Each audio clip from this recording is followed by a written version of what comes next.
It's been exactly 1 year since we moved our mom into a memory care group home.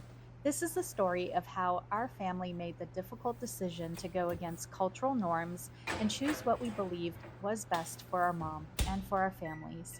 My sister and I were still raising our kids.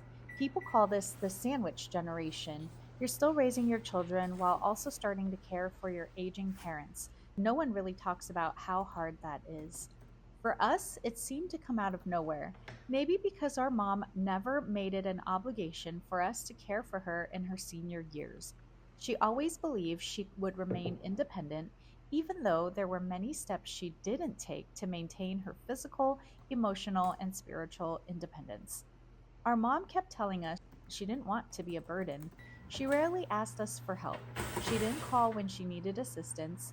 Most of the time, she would only check in when we reached out first. She always assured us that she had enough groceries and that she would order food if she ran low. The truth was, she wasn't doing that. She had never ordered groceries. My husband and I offered to have her move in with us. We seriously considered it, even though deep down I knew it might not be the best decision. No matter how strong your marriage is, and I truly believe ours was strong, bringing a parent into your home, especially one who needs a high level of care, can put an enormous strain on a relationship. My sister and brother in law had concerns about this, and they helped us think through what that reality might look like. Our mom was not eating, and we couldn't be there every day to make sure she did.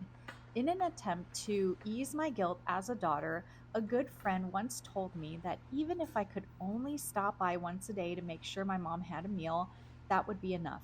After all, people can survive on one meal a day. So I made that my goal to show up once a day. I failed miserably. Trying to consistently step into someone else's world when you have your own family, responsibilities, and life, it's nearly impossible.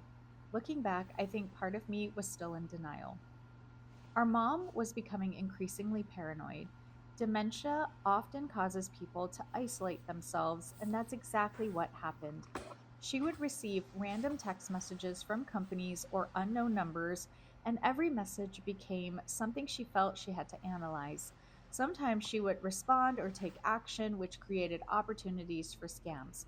Other times, it would trigger fear that someone was out to get her.